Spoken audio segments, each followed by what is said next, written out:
ನಮ್ಮ ವಿವರ ಚಿನಿಮಾಗೆ ಮತ್ತೆ ದೀರುಗೆ ಒಂದು ಗಿಫ್ಟ್ ಕಳ್ಸಿದ್ರು. ನನಗೆ ಗೋಲ್ಡ್ ಕಳ್ಸಿದಾರೆ ಅನ್ನೋದೇ ಶಾಕ್ ಆಗ್ಬಿಟ್ಟು. ದೀರು ಬರ್ತಡೆ ಇನ್ನೇನು ಹತ್ರ ಬಂತು. ದೀರುಗೆ ಯಾಕೆ ನೀವು ಫಾರ್ಮುಲಾ ಮಿಲ್ಕ್ ಸ್ಟಾರ್ಟ್ ಮಾಡಿದೀರಾ? ನಮ್ ಮಲ್ಬರಿ ಟ್ರೀಯಲ್ಲಿ ಆಲ್ರೆಡಿ ಮಲ್ಬರಿ ಸ್ಟಾರ್ಟ್ ಆಗಿದೆ. ನನ್ ಗಿಡಗಳಿಗಂತೂ ಆಹಾ ಹಬ್ಬನೋ ಹಬ್ಬ. ಹತ್ರ ಬಂದಂಗೆಲ್ಲ ಸ್ವಲ್ಪ ಟೆನ್ಷನ್ ಜಾಸ್ತಿ ಆಗತ್ತೆ, ಹೆಂಗ್ ನಡೆಯುತ್ತೋ.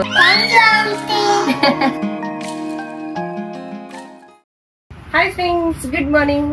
ಸೊ ಇಷ್ಟು ಬಿಸಿಲು ಬಂದ್ಬಿಟ್ಟಿದೆ ನೋಡಿ ಬೆಳಗ್ಗೆ. ಒಂದ್ 2-3 ದಿವಸ ಮಳೆ ಬಂದಿತ್ತು. ನನ್ ಗಿಡಗಳಿಗಂತೂ ಆಹಾ ಹಬ್ಬನೋ ಹಬ್ಬ. ಹಿಂಗಾಗ್ಬಿಟ್ಟಿದೆ ನೋಡಿ, ಗಿಡಗಳೆಲ್ಲ ಚೆನ್ನಾಗಿ ಚಿಗುರು ಬರ್ತಿದೆ. ರಜಾ ಹೌದು, ಎಲ್ಲಾ ಗಿಡಗಳಿಗೂ ಒಂದ್ ಸ್ವಲ್ಪ ಚಿಗುರು ಬಂದಿದೆ. ಸೊ ನಾನು ಸ್ವಲ್ಪ ಬಿಸಿಲಿದಲ್ವಾ, ಬಿಸಿಲಲ್ಲಿ ಬಟ್ಟೆ ಎಲ್ಲ ಒಣಗಿಸ್ಕೊಂಡ್ಬಿಟ್ರೆ ಚೆನ್ನಾಗಿರುತ್ತೆ ಅಂತ ಹೇಳಿ ಇವತ್ತು ಮಷೀನಿಗೆ ಬಟ್ಟೆ ಹಾಕಿದ್ದೆ. ಅಂಡ್ ಇನ್ನ ದೀರು ಬರ್ತಡೆ ಇನ್ನೇನು ಹತ್ರ ಬಂತು. ನಮ್ಗೆ ಹತ್ರ ಬಂದಂಗೆಲ್ಲ ಸ್ವಲ್ಪ ಟೆನ್ಷನ್ ಜಾಸ್ತಿ ಆಗತ್ತೆ, ಹೆಂಗ್ ನಡೆಯುತ್ತೋ ಹೆಂಗಿಲ್ಲೋ ಅನ್ನೋದು. ಸೊ ಇವತ್ತು ಹೋಗ್ಬಿಟ್ಟು ಹಾಲ್ ಬುಕ್ ಮಾಡಿ ಬಂದ್ಬಿಡೋಣ ಅಂತ. ಸ್ವಲ್ಪ ಊಟ ಎಲ್ಲ ಮಾಡ್ಕೊಂಡು ಮಧ್ಯಾಹ್ನದ ಮೇಲೆ ಹೊರಡ್ತೀವಿ. ಅದಕ್ಕೆ ಏನೇನ್ ಕೆಲಸ ಇದೆಯೋ ಬೇಗ ಬೇಗ ಮಾಡ್ಕೊಂಡ್ಬಿಟ್ರೆ ಚೆನ್ನಾಗಿ ಅಂತ ಹೇಳಿ ಬೆಳಗ್ಗೆನೆ ಬಟ್ಟೆ ಜಾಸ್ತಿ ಇತ್ತು, ಮಷೀನ್ಗೆ ಹಾಕಿದ್ದೆ. ಅಂಡ್ ಇನ್ನೊಂದು, ನನ್ಗೆ ಮಲ್ಬೆರಿ ತಿನ್ಬೇಕು ಅಂತ ಹೇಳಿ ತುಂಬಾ ಅಂದ್ರೆ ತುಂಬಾ ಆಸೆ ಆಗ್ತೈತೆ. ಲೈಫ್ ನಲ್ಲಿ ನಾನು ಒಂದ್ಸಲೇನು ಅದು ಟೇಸ್ಟೇ ಮಾಡಿಲ್ಲ. ಸೊ ನಂತರ ನೀವು ಯಾರಾದ್ರೂ ಟೇಸ್ಟ್ ಮಾಡಿಲ್ಲ ಅಂದ್ರೆ ಕಾಮೆಂಟ್ ಮಾಡಿ. ನಾನ್ ಮಾಡಿದ್ದೀನಿ. ರಾಜು ಹೇಳ್ತಿರ್ತಾರೆ ತಿಂದಿದ್ದೀನಿ. ಅಲ್ಲಿ ಧಾರವಾಡದಲ್ಲಿ ನಮ್ ಫ್ರೆಂಡ್ ಮನೆ ಹತ್ರ ಇತ್ತು, ತುಂಬಾ ಸಿಗ್ತಾ ಇತ್ತು. ಅಲ್ಲಿ ಎಲ್ಲಾ ಬಿದ್ಬಿಡ್ತಾ ಇತ್ತು ಕೆಳಗಡೆ, ಇರುವೆ ಎಲ್ಲ ಏರಿ ಇರುವೆ ತಿಂತಾ ಇತ್ತು ಬರೀ. ನಾನ್ ಟೇಸ್ಟೇ ಮಾಡಿಲ್ಲ ರಾಜು. ನಾನು ಇನ್ನ ಅದು ಏನಲ್ಲ, ಜಸ್ಟ್ ಅದೇನ ಸ್ಟ್ರಾಬೆರಿ ಇದ್ದಂಗೆ ಇರುತ್ತೆ ಟೇಸ್ಟ್. ಏನಪ್ಪಾ ನಾನು ಟೇಸ್ಟ್ ಮಾಡ್ಬೇಕಷ್ಟೇ. ಸೊ ನಾನ್ ಟೇಸ್ಟ್ ಮಾಡಿಲ್ಲ ಅನ್ನೋದು ಗೊತ್ತಾಗಿರ್ಬೇಕು. ಅದಕ್ಕೆ ನಮ್ ಮಲ್ಬರಿ ಟ್ರೀಯಲ್ಲಿ ಆಲ್ರೆಡಿ ಮಲ್ಬರಿ ಸ್ಟಾರ್ಟ್ ಆಗಿದೆ ನೋಡಿ. ಇಲ್ಲಿ ಕಾಣಿಸ್ತಿದೆಲ್ಲ, ಇಲ್ಲಿ ಇಲ್ಲಿ ಇಲ್ಲಿ ಇಲ್ಲೆಲ್ಲ ಬರ್ತಾ ಇದೆ ಆಗ್ಲೇ. ಸೊ ಫಸ್ಟ್ ಹಣ್ಣು ನಾನೇ ತಿಂತೀನಿ. ಇನ್ನ ದೀರುಗೆ ಆಲ್ರೆಡಿ ತುಂಬಾ ಜನರು ವಿಶ್ ಮಾಡ್ತಾ ಇದ್ದಾರೆ. ತುಂಬಾ ಖುಷಿ ಆಗ್ತಾ ಇದೆ. ಒಂದ್ ವರ್ಷ ಅವನಿಗೆ ಎಷ್ಟು ಬೇಗ ಬಂದ್ಬಿಡ್ತು ಅಂತ ಅನ್ನಿಸ್ತಾ ಇಲ್ವಾ? ನನ್ಗಂತೂ ಹಾಗೆ ಅನ್ನಿಸ್ತಾ ಇದೆ, ಒಂದ್ ವರ್ಷ ಎಷ್ಟು ಬೇಗ ಬಂದ್ಬಿಡ್ತಲ್ಲ ಅವನ್ಗೆ ಅಂತ ಹೇಳ್ಬಿಟ್ಟು. ಸೊ ಇವತ್ತು ನೋಡ್ಕೊಂಡ್ ಬರೋಣ. ಹಾಲ್ ಒಂದು ಸೆಲೆಕ್ಟ್ ಮಾಡ್ಬಿಟ್ರೆ ಚೆನ್ನಾಗಿರುತ್ತೆ. ಒಂದ್ 2-3 ಕಡೆ ಹೇಳಿದ್ದಾರೆ ಈವೆಂಟ್ ಮ್ಯಾನೇಜರು. ಸೊ ಬಟ್ ನಾವೇನಂದ್ರೆ ಸ್ವಲ್ಪ ಹತ್ರ ಇರೋದ್ ನೋಡೋಣ ಅಂತ ಹೇಳ್ಬಿಟ್ಟು ಇದು ನೋಡ್ಕೊಂಡ್ ಬರ್ತೀವಿ. ಇದು ಓಕೆ ಆಯ್ತು ಅಂದ್ರೆ ಪರವಾಗಿಲ್ಲ, ಇಲ್ಲಾಂದ್ರೆ ಬೇರೆದ್ ನೋಡೋಣ. ಸರಿ, ಇದೆಲ್ಲ ಬಟ್ಟೆ ಒಣಗಿಸ್ಬಿಟ್ಟು ಒಣಗಕ್ ಹಾಕ್ಬಿಟ್ಟು ನಾನು ಹೋಗಿ ಎಲ್ಲ ಕೆಲಸ ಮಾಡಿ ಬರ್ತೀನಿ. ಫ್ರೆಂಡ್ಸ್, ದೀರುನ ಈಗ ಸ್ನಾನ ಮಾಡ್ಸೋಣ ಅಂತ ಹೇಳಿ ಕರ್ಕೊಂಡ್ ಬಂದೆ. ಅವ್ನು ಕೆಲವೊಂದು ಮಾಡ್ತಾನೆ, ಅದ್ ನಿಮ್ ಜೊತೆ ಶೇರ್ ಮಾಡ್ಬೇಕು ಅಂತ ಅನ್ನಿಸ್ತು ನನ್ಗೆ. ಅಂದ್ರೆ ಇಲ್ಲಿಗೆ ಸ್ನಾನ ಮಾಡೋದು ತುಂಬಾನೇ ಇಷ್ಟ. ಈಗ ನೋಡಿ ಏನ್ ಮಾಡ್ತೀನಿ.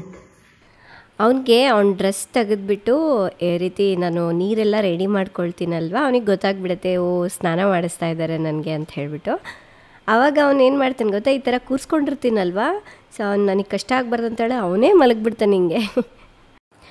ಒಂದು ಸೈಡ್ ಸ್ನಾನ ಮಾಡಿಸಾದ್ಮೇಲೆ ಮತ್ತೆ ಅವನನ್ನು ಉಲ್ಟಾ ಮಲಗಿಸ್ಕೊಳ್ತೀನಲ್ವ, ಆವಾಗಲೂ ಕೂಡ ಹಾಗೆ ಮಾಡ್ತಾನೆ ಅವನು.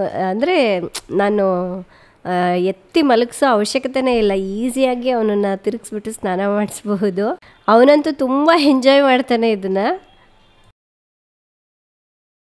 ಹಿಂಗೆ ಬಗ್ಸ್ಬಿಟ್ಟು ತಲೆಗೆ ಮಾಡಿಸ್ತೀವಲ್ಲ, ಹಿಂಗೆ ಇರ್ತಾನೆ ಅವನ. ಹಲ್ಲು ಜನ ಹಿಂಗ್ ಉಜ್ಬೇಕಾ? ಅವನು ಈ ಥರ ಬರೀ ಸ್ನಾನ ಮಾಡಿಸುವಾಗ ಅಷ್ಟೇ ಮಾಡ್ತಾನೆ. ಅವನಿಗೆ ಗೊತ್ತಿದೆ ಈ ಥರನೇ ಮಾಡಬೇಕು ಅಂತ, ಅದು ಅಭ್ಯಾಸ ಆಗೋಗ್ಬಿಟ್ಟಿದೆ ಅವನಿಗೆ. ಅದಿಲ್ಲ, ಹಿಂಗ್ ಬಂದಿಟ್ರೆ ಸಾಕು ಅವನೇ ಬಾಯಿ ತಗೊಂಡ್ಬಿಡ್ತೈತೆ. ತೂ ಅಂತೆ. ಹೋಗಿ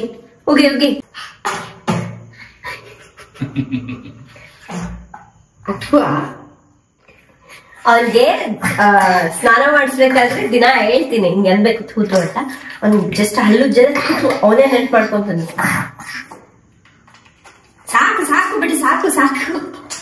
ಚಿನ್ನಿಮಾಗೆ ಬ್ರಷ್ ಮಾಡಿಸಿದ್ಮೇಲೆ ಉಗ್ಯೋದು ಅವ್ನು ಸ್ವಲ್ಪ ನೋಡ್ಕೊಂಡಿದ್ದಾನೆ. ಕೆಲವು ದಿವಸ ಅವಳಿಗೆ ಬ್ರಷ್ ಮಾಡಿಸ್ತಾ ಇದ್ದೆ ಅವನ ಎದುರುಗಡೆನೆ. ಅದ್ ನೋಡ್ಕೊಂಡ್ಬಿಟ್ಟು ಹಂಗೆ ಮಾಡ್ಬೇಕು ಅಂತ ಹೇಳಿ ಅದು ಬಾಯಿಂದ ಉಗ್ರು ತೆಗ್ದು ಬಿಸಾಕ್ತಾನೆ. ಬಹಳ ಚುಟಿ ಇದ್ದಾನೆ. ಬಾ ಸ್ನಾನ ಮಾಡ್ಸೋಣ. ಫ್ರೆಂಡ್ಸ್, ದೀರುಗೆ ಸ್ನಾನ ಮಾಡ್ಸ್ಕೊಂಡ್ ಬರ್ತೀನಿ. ಈ ತರ ಆಟ ಆಡ್ತಾ ಸ್ನಾನ ಮಾಡ್ತೀನಿ. ಅವನು ಚೆನ್ನಾಗಿರುತ್ತೆ ಅದೆಲ್ಲ. ಫ್ರೆಂಡ್ಸ್, ಇನ್ನ ದೀರುನ ಈಗ ತಾನೇ ಸ್ನಾನ ಮಾಡಿಸಿ ಮಲಗಿಸ್ ಬಂದೆ. ಹಿಂದಿನ ಬ್ಲಾಗ್ ನ ನೋಡ್ಬಿಟ್ಟು ತುಂಬಾ ಜನರು ದೀರುಗೆ ಯಾಕೆ ನೀವು ಫಾರ್ಮುಲಾ ಮಿಲ್ಕ್ ಸ್ಟಾರ್ಟ್ ಮಾಡಿದೀರಾ, ಅಂದ್ರೆ ಇನ್ನು 1 year ಕಂಪ್ಲೀಟ್ ಆಗ್ಲಿಲ್ಲ, ಈಗ್ಲೇ ಯಾಕೆ ಬಿಡ್ಸಕ್ ಹೋದ್ರಿ ಅಂತ ಹೇಳಿ ಕೇಳ್ತಾ ಇದ್ರು. ನಾನು ಅದ್ರಲ್ಲಿ ಕೂಡ ಹೇಳಿದ್ದೆ, ಅವನ್ಗೆ ಈಗ 6 ಹಲ್ ಬಂದಿದೆ. ಈ ಕಡೆ ಒಂದು ಮೇಲೆ ಕೆಳಗೆ ಎಲ್ಲಾ ಕಡೆ ಹಲ್ ಬಂದಿದೆ.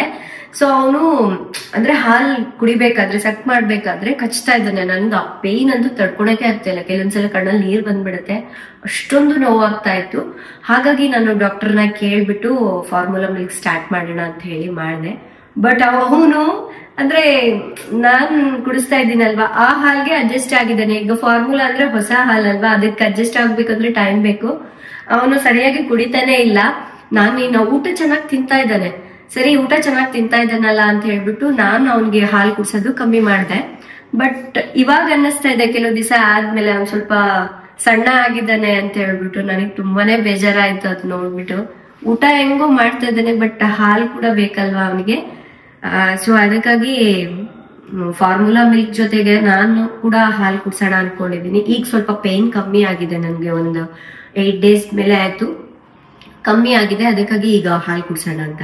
ಈಗ ಇನ್ನೊಂದು ಪ್ರಾಬ್ಲಮ್ ಏನಪ್ಪಾ ಅಂದ್ರೆ, ನಾನು ಅವನಿಗೆ ಹಾಲು ಕುಡಿಸ್ತಾ ಇದ್ದೀನಿ, ಅಷ್ಟಾಗಿ ಹಾಲು ನನಗೆ ಬರ್ತಾ ಇಲ್ಲ. ಅವನಿಗೆ ಹಾಲು ಕಮ್ಮಿ ಬರ್ತಾ ಇದೆ. ಸೊ ಅವಾಗೂ ಕೂಡ ನನಗೆ ಪೇನ್ ಆಗ್ತಾ ಇದೆ. ಹೇಗಾಗುತ್ತೆ ಅಂದ್ರೆ, ಮಗು ಕುಡಿತಾ ಇರ್ಬೇಕಾದ್ರೆ ಹಾಲು ಚೆನ್ನಾಗಿ ಬರುತ್ತೆ, ಅಂದ್ರೆ ಸಕ್ ಮಾಡ್ಬೇಕಾದ್ರೆ ಹಾಲು ಚೆನ್ನಾಗಿ ಬರುತ್ತೆ. ಅದೇ ಅದು ಬಿಟ್ಟಾಗ ನಮ್ಗೆ ಹಾಲು ಉತ್ಪತ್ತಿ ಅನ್ನೋದು ಕಡಿಮೆ ಆಗುತ್ತೆ. ಇದು ಕಾಮನ್ ಆಗಿ ಎಲ್ರಿಗೂ ಆಗುವಂತದ್ದೇ. ಅದು ಇರೋದೇ ಹಾಗೆ, ಅದು ಎಷ್ಟು ಡಿಮ್ಯಾಂಡ್ ಇರುತ್ತೋ ಬಾಡಿ ಅಷ್ಟು ಸಪ್ಲೈ ಮಾಡುತ್ತಾ. ಓಕೆ, ಸೊ ಹಂಗಾಗಿ ನಾನು ಅವನಿಗೆ ಕುಡ್ಸೋದು ಕಮ್ಮಿ ಆಯ್ತಲ್ವಾ, ನನಗೆ ಕಮ್ಮಿ ಆಗ್ತಾ ಬಂತು. ಸೊ ಹಿಂಗಾದ್ರೆ ಆಗಲ್ಲ. ಈಗ ನಾನು ಹೀಲ್ ಆಗಿದ್ದೀನಿ, ನನ್ ಮಗು ಕೂಡ ಚೆನ್ನಾಗಿ ಆರೋಗ್ಯವಾಗಿ ಬೆಳಿಬೇಕು ಅಂದ್ರೆ ನಾನು ಕೊಡ್ಲೇಬೇಕು ಅಂತ ಹೇಳಿ ಅನ್ನಿಸ್ತು. ಸೊ ಫಾರ್ಮುಲಾ ಮಿಲ್ಕ್ ಇವಾಗಲ್ಲ ಅಂದ್ರೂ ನಿಧಾನಕ್ಕೆ ಸ್ವಲ್ಪ ಸ್ವಲ್ಪ ಕೊಡ್ಬೋದು. ಸೊ ಈಗ ನಾನು ಹುಷಾರಾಗಿದ್ದೀನಲ್ವಾ, ಹಾಗಾಗಿ ಅವನಿಗೆ ಕುಡ್ಸಿದ್ರೆ ಆಯ್ತು ಅಂತ ಅನ್ಕೊಂಡಿದ್ದೀನಿ. ಸಮಾಧಾನನೇ ಆಗ್ತಾ ಇಲ್ಲ ನನ್ಗೆ, ಅದಕ್ಕಾಗಿ. ಸೊ ನಾನು ಅದು ಅಡ್ಜಸ್ಟ್ ಆಗೋಕೆ ಟೈಮ್ ಬೇಕಾಗುತ್ತೆ. ಹೌದು. ಈಗ ನಮ್ಗೆ ಆಗ್ಲಿ ಹೊಸದ್ ಯಾವ್ದು ಪರಿಚಯ ಮಾಡಿದ್ರೆ ಗೊತ್ತಾಗುತ್ತೆ. ನೀವು ತಾಯಂದಿರು ಸ್ವಲ್ಪ ಮಗು ತೆಳ್ಳಗಾಯ್ತು ಅಂದ್ರೆ ಬೇಡ, ಇಲ್ಲ ಅದೇ ತಪ್ಪು, ಇದೆಲ್ಲ ತಪ್ಪು ಅಂತ ತಿಳ್ಕೊಂಡ್ಬಿಡ್ತಾರೆ. ಸ್ವಲ್ಪ ವೆಯ್ಟ್ ಮಾಡ್ಬೇಕು, ವೆಯ್ಟ್ ಮಾಡಿದ್ರೆ ಅದೇ ಅಡ್ಜಸ್ಟ್ ಆಗ್ತಾರೆ. ಅದೆಲ್ಲ ರಜು ಕರಳು ಚುಕ್ ಅಂದ್ಬಿಡುತ್ತೆ. ಅಯ್ಯೋ ನನ್ ಮಗು ಸಣ್ಣ ಆಗ್ತಾ ಇದ್ದಲ್ಲ, ನಾನೇ ಅಲ್ಲ ಎಲ್ಲ ತಾಯಂದಿರೋ ಅದೇ ಅದನ್ನ ಹೇಳ್ತಾ ಇದ್ದೀನಿ ನಾನು. ಸ್ವಲ್ಪ ವೆಯ್ಟ್ ಮಾಡಲ್ಲ, ಮತ್ತೆ ತೆಳ್ಳಗ್ ಆಗ್ತಾರೆ. ಈಗ ಎಲ್ಲಾ ಪ್ರಾಸೆಸ್ ಇರೋದೇ ಹಾಗೆ ಅಲ್ವಾ. ಬೇಡಪ್ಪ, ನಾನೀಗ ರಿಕವರ್ ಆಗಿದ್ದೀನಿ, ಆದಷ್ಟು ದಿವಸ ಕೊಡ್ತೀನಿ ಅವ್ನಿಗೆ. ಆಯ್ತು, ನಿನ್ಗೆ ಏನ್ ಸಮಾಧಾನ ಆಗುತ್ತೆ ಅದನ್ನ ಮಾಡು. ಸೊ ಈ ತರ ಕೆಲವು ದಿವಸ ಗ್ಯಾಪ್ ಬಂದಿರೋದ್ರಿಂದ ನನ್ಗೆ ಸಪ್ಲೈ ಕಮ್ಮಿ ಆಗಿದೆ. ನನ್ಗೂ ಕೂಡ ತುಂಬಾ ಜನರು ಕೇಳ್ತಾ ಇರ್ತಾರೆ, ನಮಗೂ ಹಾಲ್ ಸರಿ ಬರ್ತಾ ಇಲ್ಲ, ಮಗುಗ್ ಹಾಲ್ ಸಾಕಾಗ್ತಾ ಇಲ್ಲ ಅಂತ ಸಿಕ್ಕಾಪಟ್ಟೆ ಕಾಮೆಂಟ್ ಮಾಡ್ತಾ ಇದ್ದಾರೆ, ಹೇಳ್ತಾರೆ ಪಾಪ. ಪ್ರತಿಯೊಂದು ತಾಯಿ ಫೇಸ್ ಮಾಡೋಂಥದ್ದೇ. ಸೊ ಫಸ್ಟ್ ನಾವ್ ಏನ್ ಮಾಡ್ಬೇಕು ಅಂದ್ರೆ ಡಾಕ್ಟರ್ ಹತ್ರ ಹೋಗ್ಬೇಕು. ಡಾಕ್ಟರ್ ಹತ್ರ ಹೋಗಿ ಕೇಳಿದಾಗ ಅವ್ರು ನನ್ಗೆ ಪೌಡರ್ನ ಸಜೆಸ್ಟ್ ಮಾಡ್ತಾರೆ, ಅದನ್ನ ತಗೊಂಡು ಯೂಸ್ ಮಾಡ್ಬೇಕು.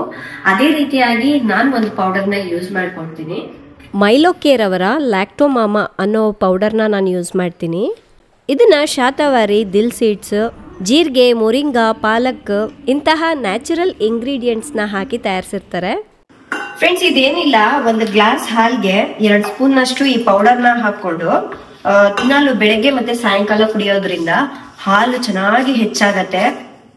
ಇದರಿಂದ ತಾಯಿಗೆ ಮತ್ತೆ ಮಗುಗೆ ಬೇಕಾಗಿರುವಂತಹ ವಿಟಮಿನ್ಸ್ ಮತ್ತೆ ನ್ಯೂಟ್ರಿಯೆಂಟ್ಸ್ ಸಿಗೋದ್ರಿಂದ ತಾಯಿಯ ಎದೆ ಹಾಲು ಹೆಚ್ಚಾಗುವುದಕ್ಕೆ ಸಹಾಯ ಮಾಡುತ್ತೆ.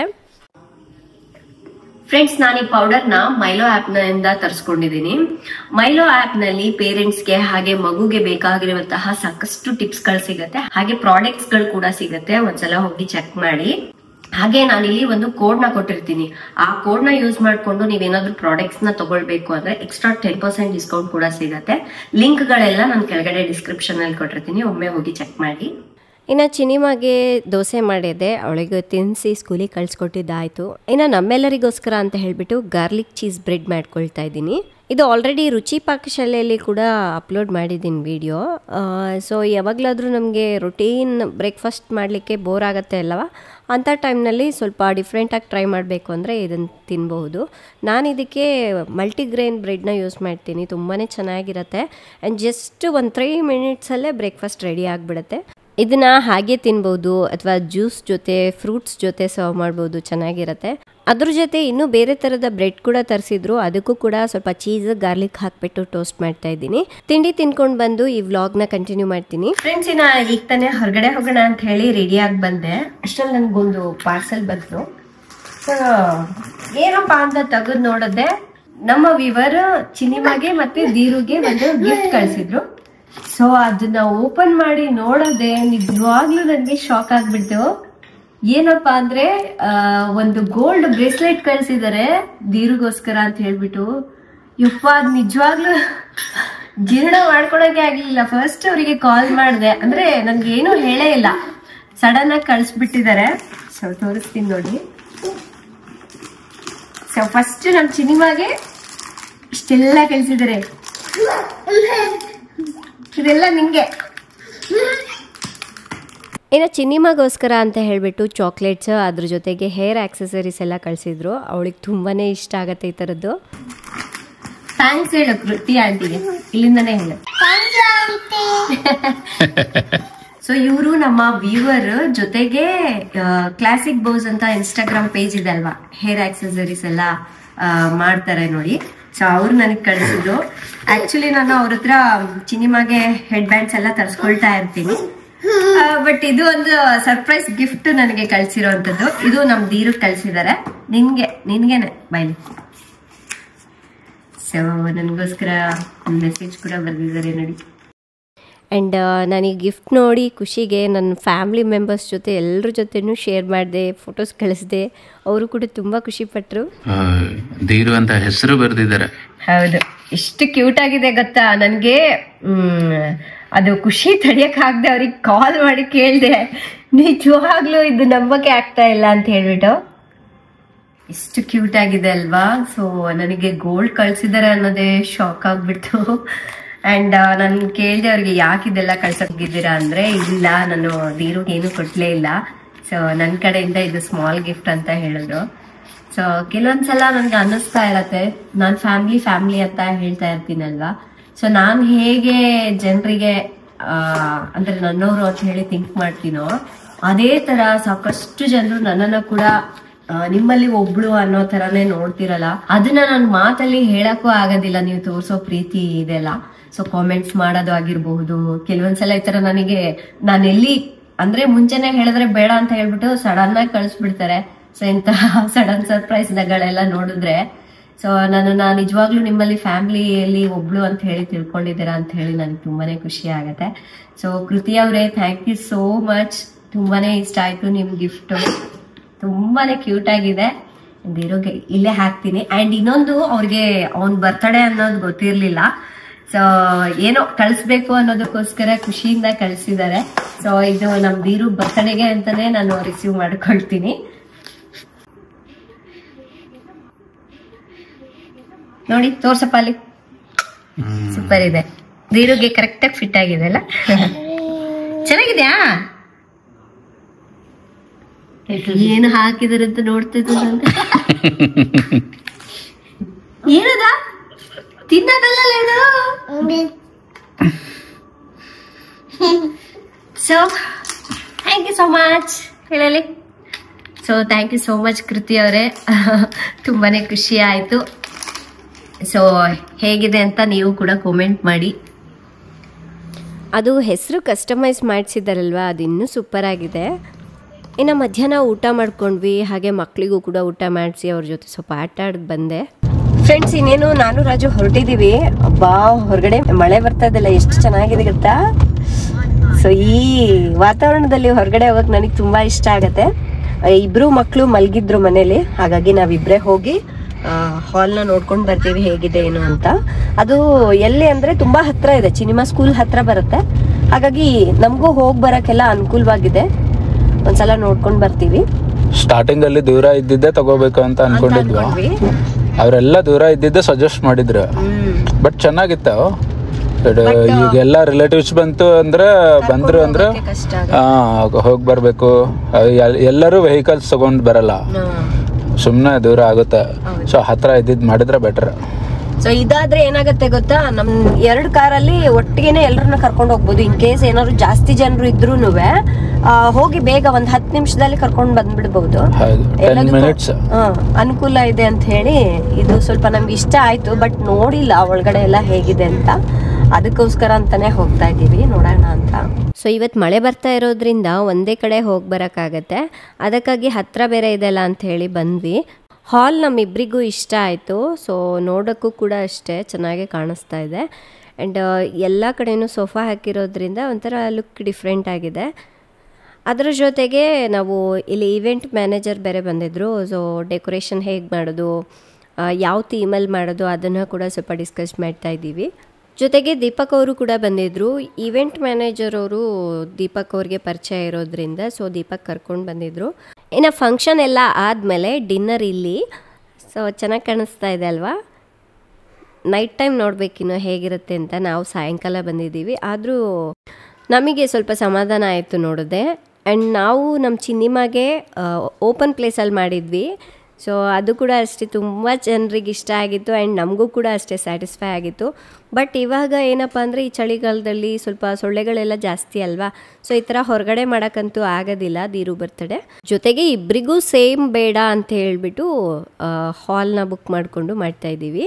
ಫ್ರೆಂಡ್ಸ್ ಈಗ ಎಲ್ಲ ನೋಡ್ಕೊಂಡು ಬಂದ್ವಿ. ಮನೆಗೆ ಹೋದ್ಮೇಲೆ ಫೈನಲ್ ಡಿಸಿಷನ್ ತಗೊಳ್ಬೇಕು ಅಂದ್ಕೊಂಡಿದ್ದೀನಿ. ನಾನು ರಾಜು ಕುತ್ಕೊಂಡು ಡಿಸ್ಕಸ್ ಮಾಡ್ತೀವಿ, ಏನೇನು ಇರ್ಬೇಕು ಏನೇನು ಬೇಡ ಅದೆಲ್ಲ ಸ್ವಲ್ಪ ಮನೆಗೆ ಹೋಗಿ ಥಿಂಕ್ ಮಾಡೋಣ ಅನ್ಕೊಂಡಿದ್ದೀವಿ. ಚೆನ್ನಾಗಿದೆ, ಹಾಲೇನು ಸೂಪರ್ ಆಗಿದೆ. ಚೆನ್ನಾಗಿದೆ, ಮಾಡ್ಬೋದು, ಮನೆಗೂ ಹತ್ರ ಇದೆ. ಸರಿ ಫ್ರೆಂಡ್ಸ್, ಇನ್ನು ಇವತ್ತಿನ ಬ್ಲಾಗ್ ನಾನು ಇಲ್ಲೇ ಎಂಡ್ ಮಾಡ್ತಾ ಇದ್ದೀನಿ. ಆ್ಯಂಡ್ ಹಾಲ್ ಎಲ್ಲ ಹೇಗಿತ್ತು ಅನ್ನೋದನ್ನ ಕಮೆಂಟ್ ಮಾಡಿ ತಿಳಿಸಿ. ನೀವು ಆಲ್ರೆಡಿ ಏನಾದರೂ ಅಲ್ಲಿ ಸೆಲೆಬ್ರೇಟ್ ಮಾಡಿದರೆ ಅದನ್ನು ಕೂಡ ನನ್ನ ಜೊತೆ ಶೇರ್ ಮಾಡಿ. ಇವತ್ತಿನ ಬ್ಲಾಗ್ ಇಷ್ಟ ಆದರೆ ಲೈಕ್ ಮಾಡಿ, ಶೇರ್ ಮಾಡಿ. ನಾಳೆ ಇನ್ನೊಂದು ಹೊಸ ವಿಡಿಯೋದೊಂದಿಗೆ ಮತ್ತೆ ಸಿಗ್ತೀನಿ. ಅಲ್ಲಿವರೆಗೂ ಟೇಕ್ ಕೇರ್, ಬಾಯ್.